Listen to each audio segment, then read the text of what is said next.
Está no ar. F1 Mania em ponto. Informações diárias do mundo do esporte a motor. A apresentação: Carlos Garcia e Gabriel Gavinelli.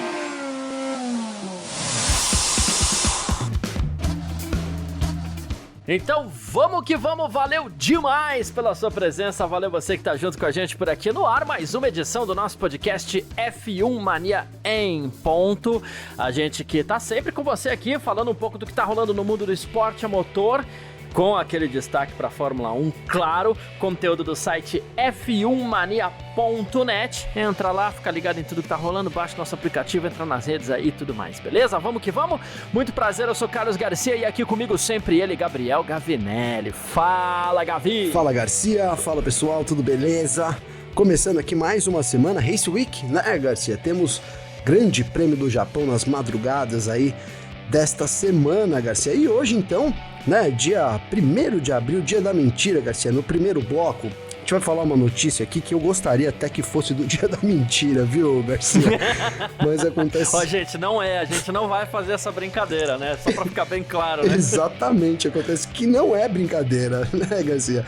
Mas é isso, a Fórmula 1 deve ter um modo de ultrapassagem semelhante ao KERS, né?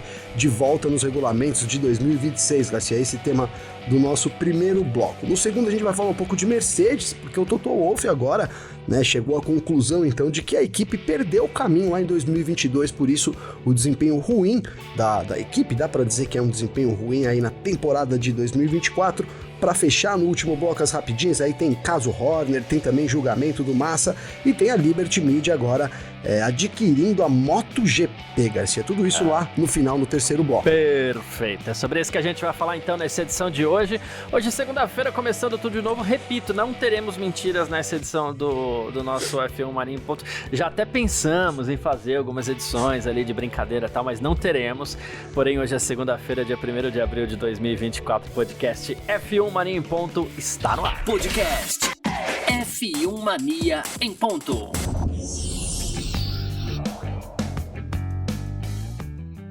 Pois bem, então, pra gente começar essa edição do nosso F1 Mania em ponto dessa segunda-feira por aqui, é isso, né? O Gavi até falou na abertura aí, na introdução que ele fez, que ele gostaria que fosse mentira, porém não é. A Fórmula 1 vai trazer de volta um recurso semelhante ao antigo KERS para a temporada de 2026, tá? A gente tá falando aí do rascunho do regulamento para a temporada 2026, novo carro, novos motores, novas regras, tudo de novo. O carro que vai seguir uma linha até parecida com a desse, mas vai ser menor, vai ter algumas coisas aí que a gente vai falando, porém... Uma das ideias do novo regulamento é essa, né? Que seria um modo de ultrapassagem. Esse modo vai ser ativado pelo piloto, por meio de um botão, e as velocidades que esse piloto pode alcançar podem chegar até 355 km por hora, uma linha meio push to pass ali da IndyCar, né? E então, o KERS foi utilizado já na Fórmula 1 entre 2009 e 2013, mas ele não dava aquele gás para ultrapassagem. Ele acabava sendo um recurso tático para pilotos acertarem as suas voltas, né? E esse modo de ultrapassagem ele não vai poder, claro, ser usado em todas as voltas, assim como em outras categorias também, né? E aí, assim, se você usa toda hora, você vai ter um déficit de energia, né? E aí o regulamento o rascunho desse regulamento diz que o ERSK vai funcionar para liberar uma energia aí até 345 km por hora antes que o modo ultrapassagem seja acionado. Então é complexo, né? Então ele tem já um boost extra com a potência elétrica e aí tem um boost extra do extra, né? Com o botãozinho de ultrapassagem ali, que é mais uma tentativa da Fórmula 1 de movimentar as suas corridas, né, Gavi? É isso, movimentar as corridas, né? Trazer ultrapassagens e disputas, né, Garcia? Explicando rapidamente, esse ERSK, Garcia, ele é como se fosse um sistema de recuperação de energia, né? É isso, Energy Recovery System, né? Não tô lendo aqui, tô tentando dizer, mas é isso. Não, mas é isso mesmo. Né? E o Card Kinect, que é através do movimento, né? A gente tem hoje na Fórmula 1 lá o MGUH, né? De hatch e o MGUK, né? O K ele recupera a energia também através do movimento e o H através do calor, né? Essa a diferença entre o K e o H quando a gente vê o hífenzinho. Então seria isso, ele vai recuperar, ele vai ter que estar meio que com um sistema cheio de recuperação de energia para poder usar o boost. Eu entendi meio isso, né? Ele vai ter que estar com esse RSK aí lotado, né? E aí esse RSK liberaria até 345 para então poder liberar até 355. Vamos ver, é um rascunho aí. Eu acho que nesse momento o que importa é a gente analisar também, né, Garcia, que a Fórmula 1 tá tentando trazer mais disputas e assim, até brinquei, dia da mentira, pô, mas por quê, né? É que a artificialidade da Fórmula 1 é um negócio também que não tem volta, né, Garcia? A gente sabe que quando eu brinco ali de que, poxa, poderia ser mentira, a gente tá lembrando o caminho que a Liberty Media seguiu na Fórmula 1, né, com a Fórmula 1, que foi ali, agora a gente já tem as Sprint Races, que é um caminho sem volta, a gente sabe da vontade da Liberty Media de colocar também o grid invertido, apesar daí as equipes, os pilotos ainda não estão 100% convencidos disso, mas eu acho que é uma coisa também de médio e longo prazo que a gente deve ver na Fórmula 1. E 2026 a gente tem a mudança do regulamento, então mais um artifício, né? Algo artificial, mas que, de novo, né, não tem volta. A Fórmula 1 agora, né, os espetáculos, ela se trata muito desse espetáculo também e precisa dessa artificialidade, né, Garcia? O fato é que sem, né, por exemplo, a abertura da asa, né, eu tô dizendo isso pensando na abertura da asa, sem isso a gente também não teria mais ultrapassagem, etc e tal, a gente sabe que é difícil voltar atrás também. Mas é isso, Garcia, acho que hoje, pensando no espetáculo, quanto mais, então, recursos a gente tiver, né, que sejam iguais aí, que permita a igualdade das equipes, né, que não esteja ali também condicionado à equipe da ponta, etc e tal, que as equipes tenham condições de desenvolver esse sistema igual, né, eu acho que vem para somar também, então a gente tem que ver com bons olhos, apesar da artificialidade ser algo que eu não gosto muito na Fórmula 1 também, Garcia. Vamos pegar pro passado, porque o fã da Fórmula 1, ele é saudosista, até o fã mais novo, né? O cara que tem, sei lá, 20 anos, ele tem saudade dos anos 80, mesmo sem ter... Acho que herda um pouco da galera, né, Garcia? Isso. Então ele fala, pô, antigamente era assim, antigamente era assado e tal, e com razão, né? Então, assim, a gente tinha muita coisa, a gente tinha mais... o atrito mecânico. O que é o atrito mecânico? É o contato do pneu com o solo, a gente tinha mais, a gente tinha uma dependência aerodinâmica maior, então com isso a gente tinha o que? O vácuo, o cara que entrava no vácuo tinha muito efeito para se fazer uma ultrapassagem, e tudo isso conforme os carros foram se desenvolvendo, conforme os engenheiros foram tendo ótimas, diga-se passagem, ideias, né? A Fórmula 1 foi perdendo alguns recursos, né? E esses recursos que ela foi perdendo, se ela quiser recuperar, vai ter que ser de forma artificial mesmo, como é o caso, e a gente fala, e eu bato muito nessa tecla aqui, como é o caso do DRS, né? Que é a asa móvel, para que os pilotos possam ultrapassar. Claro, às vezes perde um pouquinho a mão, fica aquele passou de passagem lá no meio da reta, aquilo é meio feio mesmo, né? Mas ele existe exatamente para que uma coisa recupere outra que foi perdida ao longo do tempo, né? E aqui, mais uma vez, o ERSK, né, que ele substitui o antigo CARES, né? E quando você fala do Energy Recovery System, né, traço Kinect, porque está indicando que é a energia cinética que está sendo recuperada, né? O CARES só tinha o K na frente, né? Que era Kinect Energy Recovery System. Então só mudou a posição do K ali, né? Porque é a mesma coisa.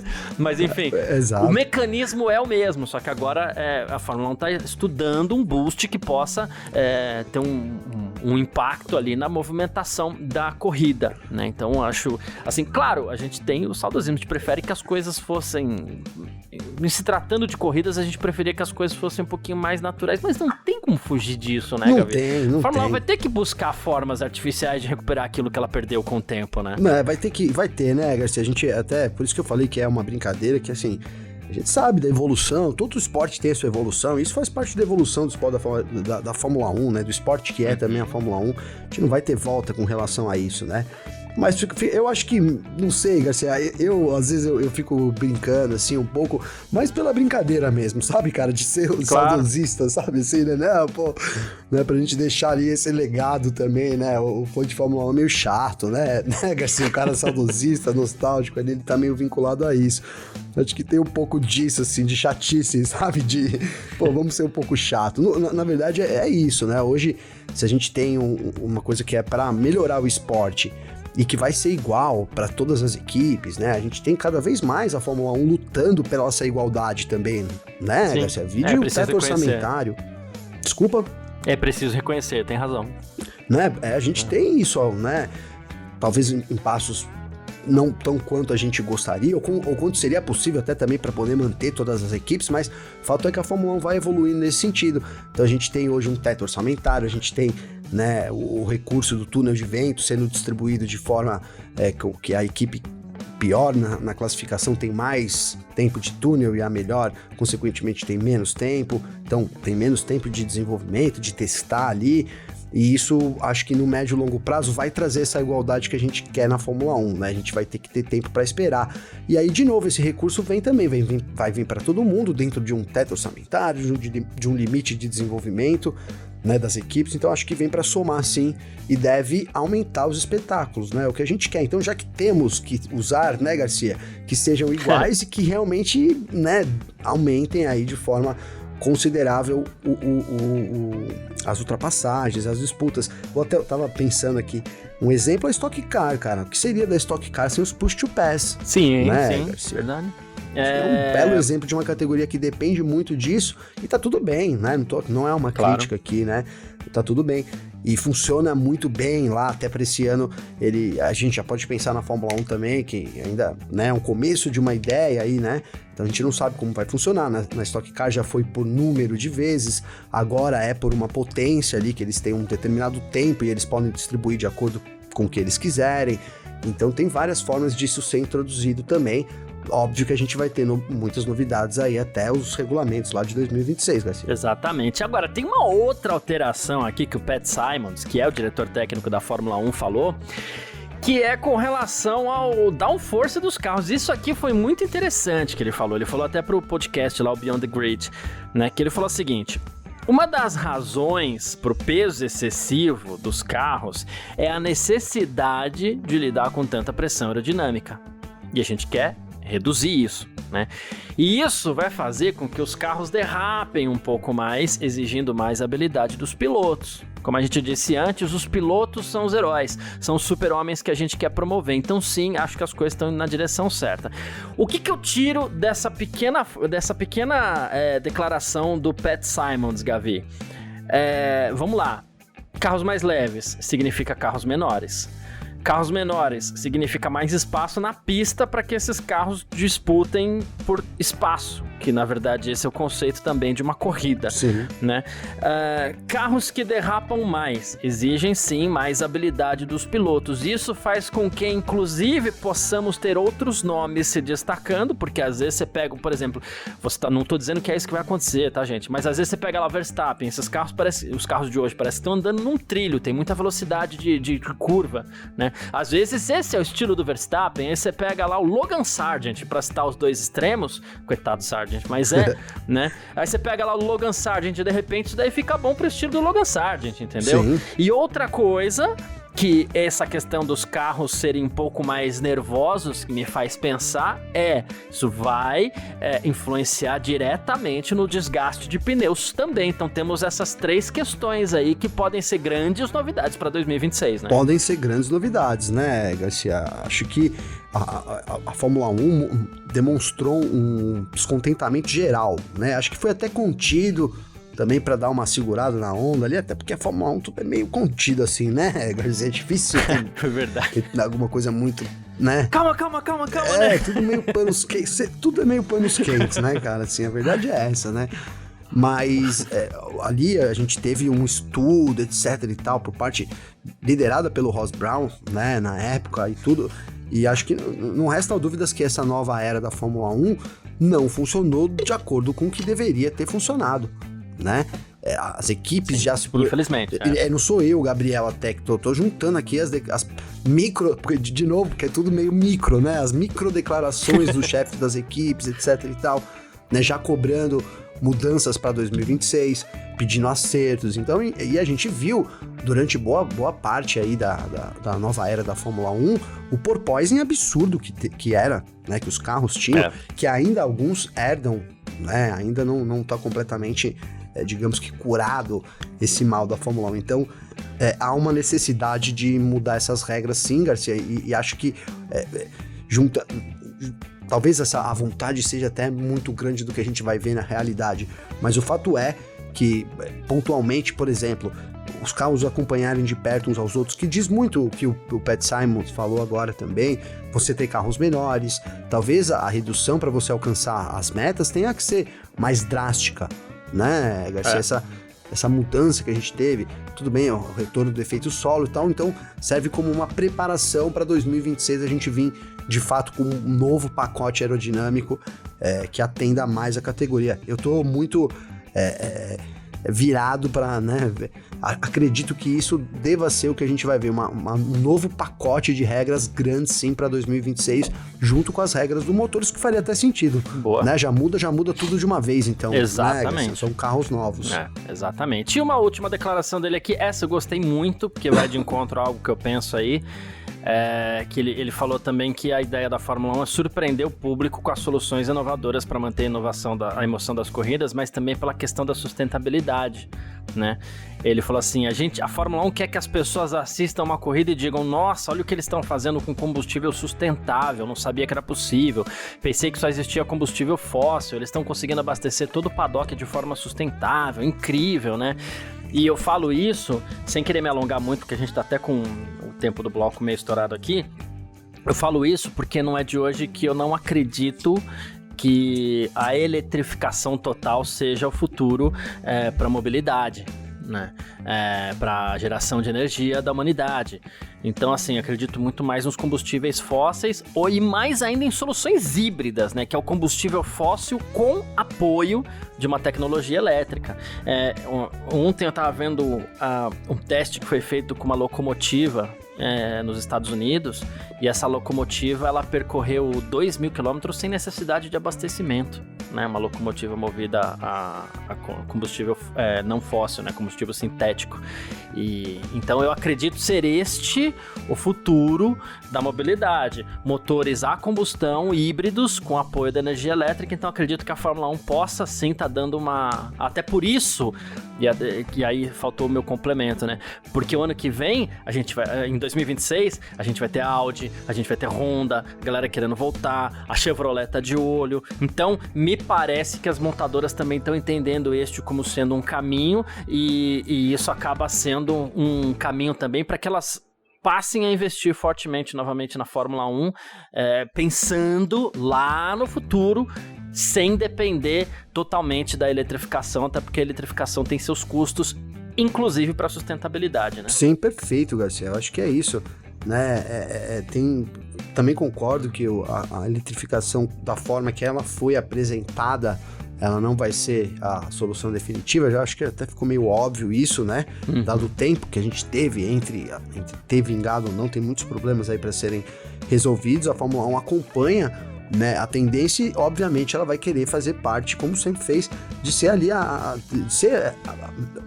ter a relevância total ali dentro do assunto, né, Garcia? E Exato. Isso vai atrair as montadoras também, né? Então, isso que vai manter a gente ter a Audi aí de volta, né? A Honda tá voltando, enfim, a gente tá tendo essa Ford, transição, esqueci da Ford, né? A Ford agora, por exemplo, a Renault, apesar da desgraceira que tava usando essa palavra, não fala em sair também. Exato. Né, Garcia? E tem a Mercedes, a Ferrari, enfim, a gente vai viver uma das épocas melhores da Fórmula 1 em nível de montadoras, né? Exato. Até me arrisco dizer que talvez uma das que tenha mais montadoras, recente certamente. Certamente. Né? Nos últimos 20 anos, certamente. Agora teria que pegar mais lá atrás para ver. Mas acredito que deva ser uma das épocas aí de ouros nesse sentido. E obviamente que a Fórmula 1 vai fazer de tudo para ser relevante, né, Garcia? Então, É isso, estamos vivenciando também essa era, né? O pessoal fala muito sobre rivalidade e tal, que não sei, é dar uma passada de pano, talvez, né? Porque não estamos tendo competição e tal, então o cara vai puxar para o desenvolvimento. Mas estamos também vivenciando uma troca de uma era da Fórmula 1, né? Sem dúvida. E é bacana a gente ver isso acontecendo da forma que é. Vai ser Red Bull agora, foi Red Bull no primeiro momento, vamos ver se vai se manter. Eu acho que a chance da troca para 2026 é muito grande, pode ser Red Bull, mas pode ser qualquer outra também, como foi a Red Bull, aí, enfim, tem muita coisa bacana acontecendo nessa entre-safra, né? A gente até chamou de entre-safra, né, Garcia? Em 2022, eu lembro que a gente falou, entrou uma parte das novas regras, a gente vai viver aí uma entre-safra até 2026, de fato, a gente vem com um pacote e, obviamente, que ele vai ser podado também, vai ser ali, né, depois sofrer ajustes, mas o pacote geral vem em 2026, né, um pacote grande. Exato, perfeito. Bom, falamos aqui sobre 2026, sobre o futuro da Fórmula 1 e a gente parte para o nosso segundo bloco. F1 Mania em ponto.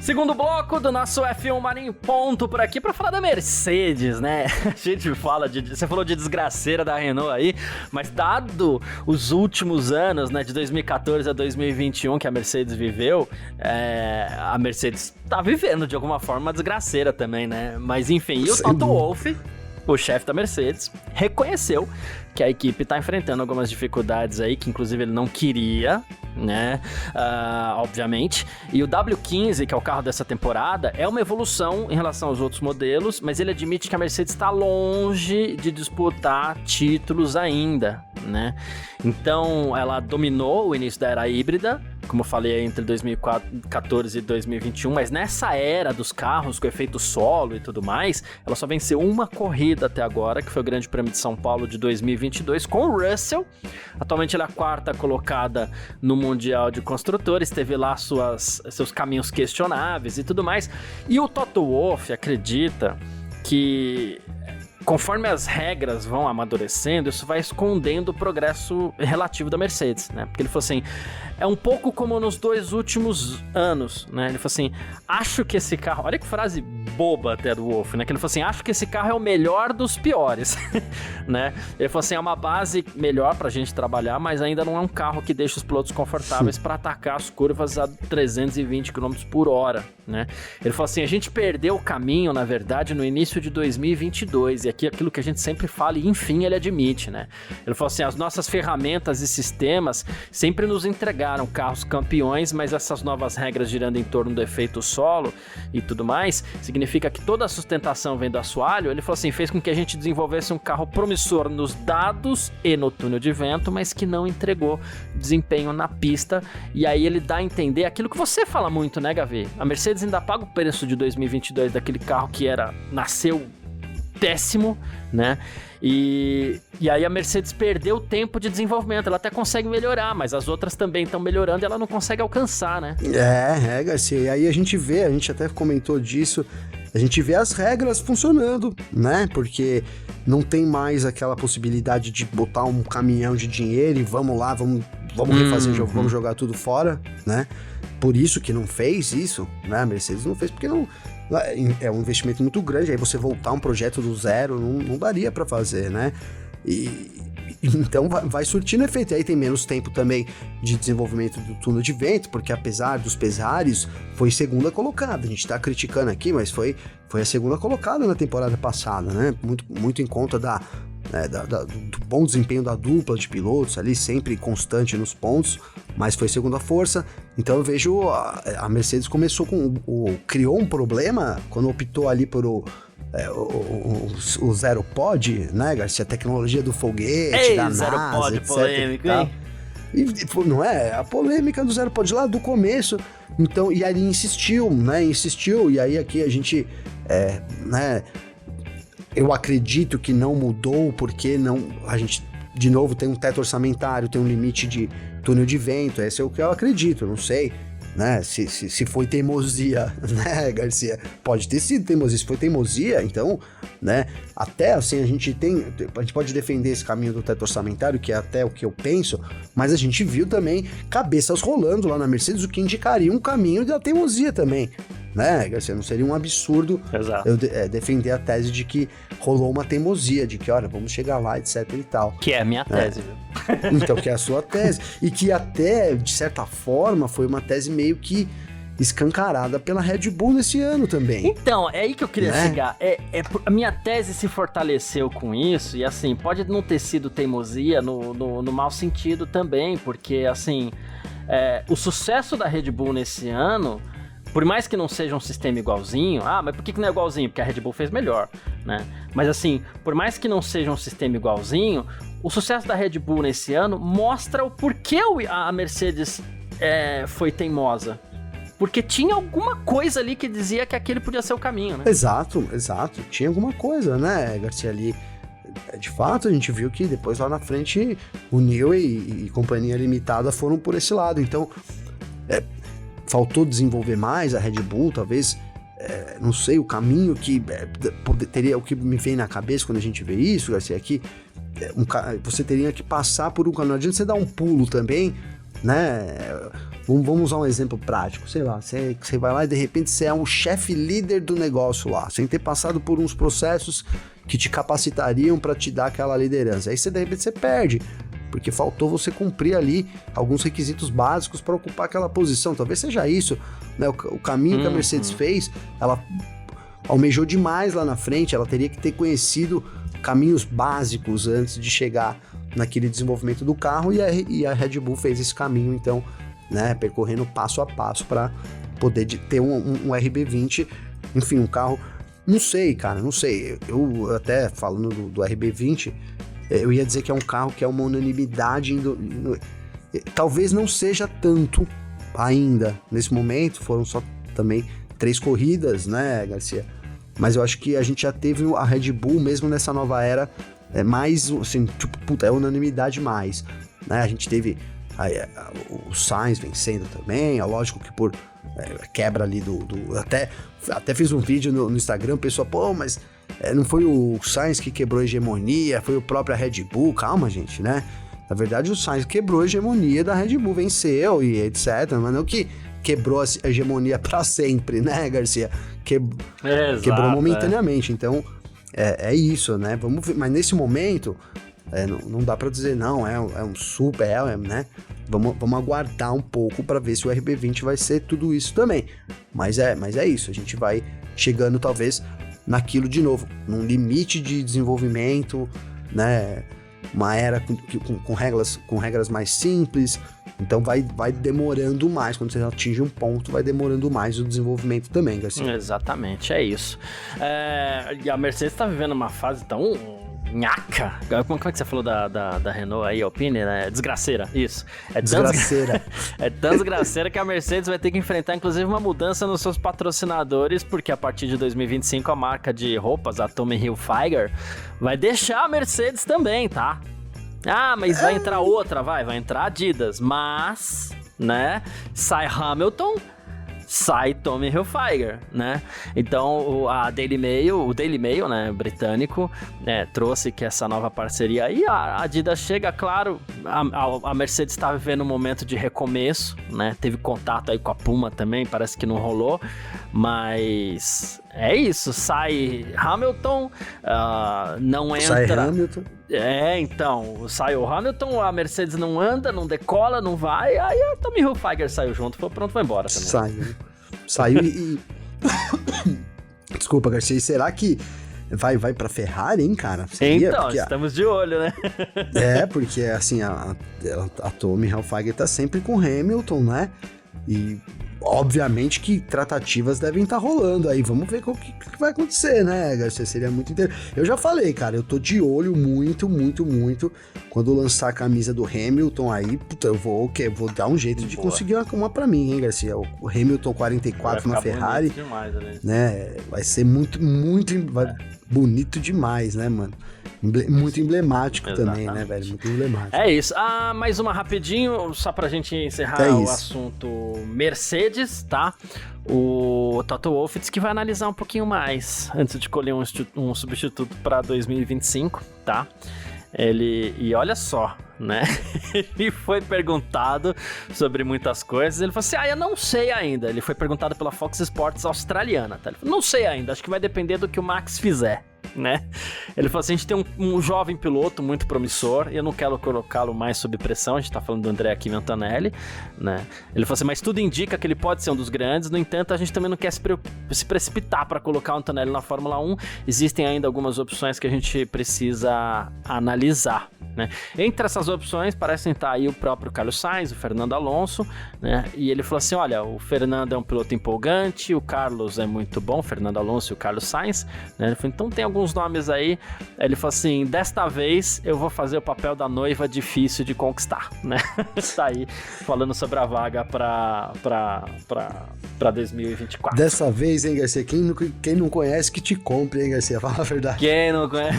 Menos, né? É isso mesmo. Cara, assim, puta, posso queimar, né, a língua, mas assim, o Kimi Antonelli não dá pra entrar agora, né? Não tem como entrar agora. Agora não é a hora, né? Por mais que tá todo mundo querendo ver e etc e tal, eu acho que tem um caminho pela frente até pra ele poder se valorizar. A não ser que a Mercedes assuma também, vai lá, né? Mas que também não é a hora da Mercedes, né, Garcia? Se tivesse reinando ali e tal, você falou: não, vamos pôr o menino aqui, ele vai mal 3 temporadas, mas depois vai bem, mas a gente vai cá porque tem um Verstappen aqui ganhando tudo e tal. Não é o momento, né? O carro é uma máquina, enfim, não sei, né?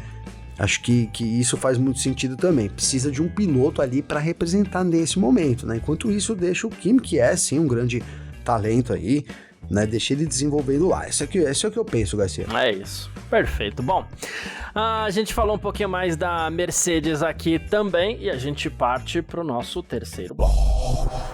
F1 Mania em ponto.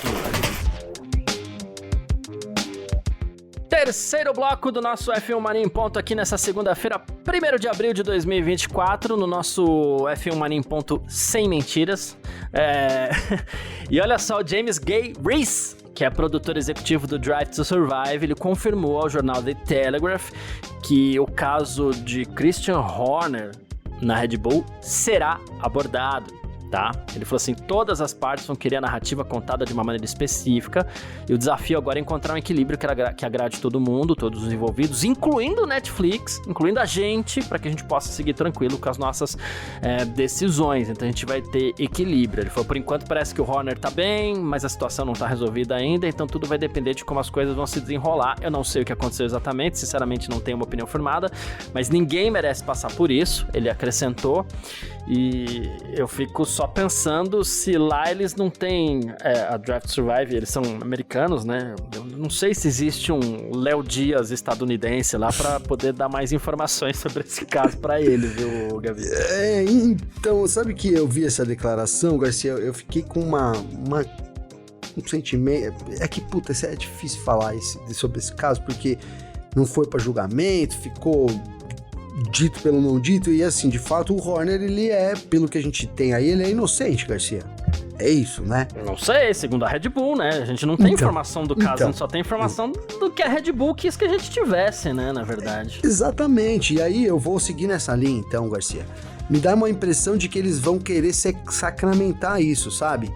E aí, mas Gabriel, mas é isso mesmo que é? É que a gente falou, não sei, é isso mesmo que é? Né? Não sei também, tenho dúvidas. Aí eu, mano, não estou também colocando sob júdice assim, do meu julgamento o Horner, ou a vítima, ou a suposta vítima, enfim. Só acho que um caso tão sério assim, ele tem que ter um desdobramento mais sério também, tem que ter uma investigação. De repente, quando a gente pediu aqui, de repente não, um julgamento popular, né, pra gente ver. E aí, até vou voltar pro foco aqui, que não tem nada a ver com o caso, né, Garcia, que seria a Netflix divulgar, mas eu acho, de novo, talvez, pela declaração, a gente vai ver aí um endossamento de que, né, o Horner foi um grande injustiçado, sendo que a gente não tem confirmação se isso é verdade ou não, Garcia. Perfeito, é muito delicado, por enquanto a gente... infelizmente a gente Exato, não tem... é difícil, né? Eu queria ter mais informações também, todo mundo queria, mas infelizmente por enquanto a gente não tem. Bom, Gavi, teve um julgamento recente também, né, que pode colocar em xeque aí o processo do Felipe Massa, já que o assunto é judicial aqui, né? O processo de Felipe Massa contra a Fórmula 1 e a FOM, né? Ele tá pedindo aí 125 milhões de dólares contra a FIA, contra a Fórmula 1 referente ao Campeonato Mundial de 2008, mais o título, né, por conta de tudo aquilo que aconteceu. Mas os primeiros indícios dizem que a base de argumentação do Felipe Massa parece frágil, presumindo que a FIA poderia ter agido de maneira diferente em relação a esse caso aí, né? Então, teve um caso recente na Corte Internacional de Apelação e a Corte Internacional de Apelação reiterou que não possui autoridade para anular resultados de corridas, a não ser em circunstâncias onde o recurso apropriado é submetido por um competidor, o que não ocorreu no caso de Singapura. Então parece que o Felipe Massa vai ter um pouquinho de dificuldades aí ainda com a justiça, Gabriel. Vai ter, Garcia. Esse caso, assim, era meio óbvio que não seria assim papum também, né? Acho que tem muito poder envolvido, e é um caso muito delicado também, né, já que se você for ver o que a gente falou, vai abrir um leque aí com muitos envolvidos, talvez pessoas que, não sei, possam até nem tá mais aqui, talvez, né, Garcia, e não ter mais nem ligação. Acho que é isso, vai ser é delicado isso daí, não vai ter uma resposta assim, mas, de novo, o indicativo é que, né, deve ser negativo. Enfim, era o que a gente esperava, né? De novo, o Massa tem o direito. Agora, se isso ia rolar ou não, tem o direito de entrar e de pedir, de apelar, o que eu acho. Agora, se ia dar certo ou não, já são outros 500, e até acho que o tempo que isso vai demorar, a gente vai ver muita coisa ainda passando por baixo disso daí, viu, Garcia? Informações diárias do mundo do esporte a motor. Podcast F1 Mania em ponto.